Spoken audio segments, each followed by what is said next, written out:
Federal unemployment benefits expired last week. Congresswoman Alexandria Ocasio-Cortez is trying to rally enough support to bring it back.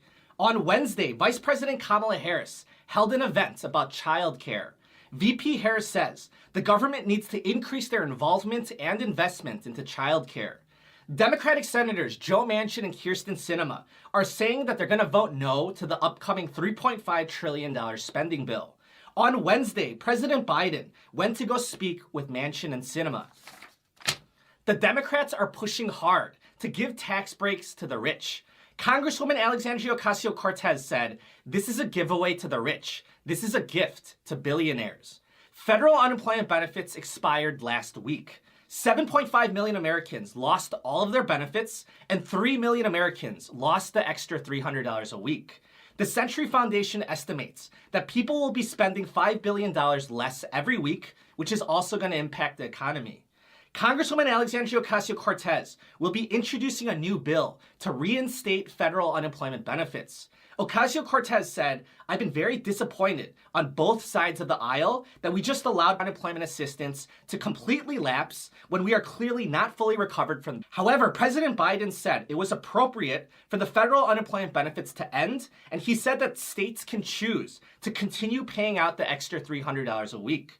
So far, no states have opted to do so. Vice President Kamala Harris and Treasury Secretary Janet Yellen held an event on Wednesday to discuss our country's child care system. The event revolved around a report that says that child care is a crucial part of the American economy and it's underfunded. In response, VP Kamala Harris is saying that the government needs to increase their involvement and their investments into child care, starting with universal preschool for children ages 3 and 4 years old. The report says the current child care system is unworkable, so Harris wants to give more benefits to parents, which is one of the bigger themes of the Biden administration. So here's what Vice President Kamala Harris wants to do. Harris wants to keep the upgraded child care tax credits. So before, parents would receive a $600 tax credit for child care expenses. It is now increased to a $4,000 tax credit, and Harris wants to make this permanent. So this would be in addition to the extension of the child tax credit payments. The chairman of the House Ways and Means Committee, Richard Neal, said that money will allow folks to keep a roof over their heads, put food on the table, pay for diapers, medicine, and school supplies. Democratic leadership is pointing out in the reports that if the government helps provide childcare, then it's going to free up the parents to work, which is going to boost the economy. The report says government assistance with childcare is necessary. Approximately 20% of children from infancy to the age of 5 live with only their mother, and women very often have to make career-related decisions based on childcare options. Democratic leadership also points out from the reports that if the government helps to provide childcare, it's going to decrease crime, save people, and save money. The report said children who participate in organized early childhood programs are less likely to commit crimes later in life, which benefits the potential victims of those averted crimes and reduces expenditures in the criminal justice system. So to summarize all of this for the parents, the government wants to play a bigger role in childcare. In the upcoming $3.5 trillion spending bill, there's going to be free universal preschool for 3 and 4-year-olds. There's going to be the extension of the child tax credit payments for $300 a month or $250 a month, depending on the age of your child. And they're going to give you a tax credit of $4,000 per child for childcare expenses, or $8,000 if you have 2 children.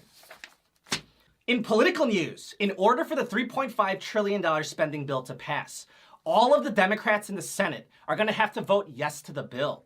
Democratic Senators Joe Manchin and Kyrsten Sinema are threatening to vote no to the bill. Senator Manchin said spending $1.5 trillion would be more appropriate, and he's a hard no if it's going to cost $3.5 trillion. Senator Sinema said her vote is no if it's going to cost $3.5 trillion and it's non-negotiable and she's not going to change her mind. On Wednesday, President Biden went to go talk with Manchin and Sinema. After their meeting, Sinema's spokesperson said today's meeting was productive, and Kyrsten is continuing to work in good faith with her colleagues and with President Biden. We're still waiting to hear Manchin's thoughts. The Democrats are fighting hard to give tax breaks to the rich. They're trying to get rid of the restrictions for the SALT deduction. So SALT is state and local taxes. So you may think that I'm exaggerating the situation, but here are the quotes from the Democratic politicians, and you can see for yourself. Senator Neal, Congressman Pascrell, and Congressman Suozzi, all Democrats, said, "We're working daily on salt reform." Democratic Congressman Suozzi said, "No salt, no deal." So let me explain to you what is going on. I want to explain the situation, so I'm going to put my papers down for this one. So let's say in this situation, in this example, you make $10 million and you live in California.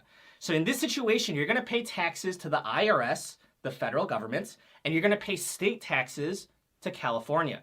So in this situation, you make $10 million. You're going to pay roughly, so this is just an estimate, you're going to pay about $1 million to California in state income taxes. And you're also going to pay taxes to the federal government, to the IRS. So the $1 million that you paid to the state of California, state income taxes, you're going to be able to use that $1 million as a tax deduction on your federal income tax return to the IRS. So in this example, if this person is in the highest income tax bracket, it's going to save them $396,000. So the big question is, what is going on? Why are the Democrats trying to give tax breaks to the rich? You know, aren't they supposed to be about raising taxes on the rich? But it's actually pretty straightforward if you think about it. So if you think about it, the states with the highest income tax rates are Democratic states, from California to New York. This SALT tax deduction, it's not going to be a big help for people in Texas or Florida, because Texas and Florida, they don't have state income taxes. So the Democrats, they're fighting for this tax cut because it would mostly help rich Democrats.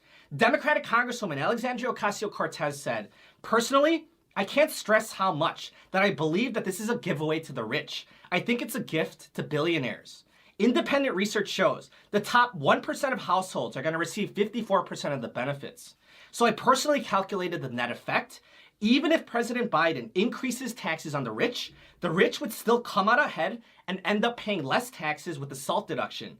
That's if they live in a state with higher income taxes." In international news, I have a disturbing story to tell you, and I'm not trying to make anyone feel bad or sad. I just think that you should be aware of what is going on in the world. There are islands near Denmark. They're called the Faroe Islands. People on speedboats and jet skis, they decided to go hunt dolphins with knives, spears, and metal rods. The people pushed a group of dolphins into shallow waters where they slaughtered 1,428 dolphins that were squealing for their lives. It was a dolphin massacre, and the beach was littered with dolphin corpses, and the water turned red. The chairman of the Faroe Whalers Association said this was accidental and a big mistake. An activist group said many of these participants, they didn't have hunting licenses, they should have known better, and it's an absolute disgrace. On social media, even hunting supporters are saying that this was too extreme. In current events, Alphabet, which is the parent company of Google, has been testing out flying delivery drones. Over the past 12 months, Alphabet's flying drone company, Wing, has delivered 10,000 cups of coffee, 1,700 snack packs, and 1,200 roasted chickens to customers in Australia. Customers order food through a mobile app, and the order gets delivered by a flying drone. 100,000 deliveries have been made so far.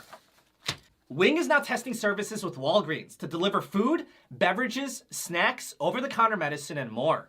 Wing is also launching a trial with FedEx to deliver packages. Last year, Wing contracted with a school in Virginia to deliver library books during the... Wing says that they hope to deliver products to people all over the world without having to rely on drivers or delivery trucks. UPS, Uber, and Amazon, they're also working on drone delivery. And I wanted to end with this fun fact. The most productive time of the week is Monday at 10:54 a.m. An entrepreneur, Jeff Shore, said people are most productive on Monday morning because they're coming back refreshed from the weekend. Laura Vanderkam, a time management expert, says people should schedule their most important tasks on Monday and Tuesday to increase their chances of getting that work done. Lynn Taylor, a productivity expert, says managers should not schedule meetings on Monday mornings because that's when employees are the most productive. So it's a bad idea to distract them and disrupt their concentration. That's the news for today. If you enjoyed today's report, please be sure to subscribe. I thank you for your support, and I wish you a very nice day.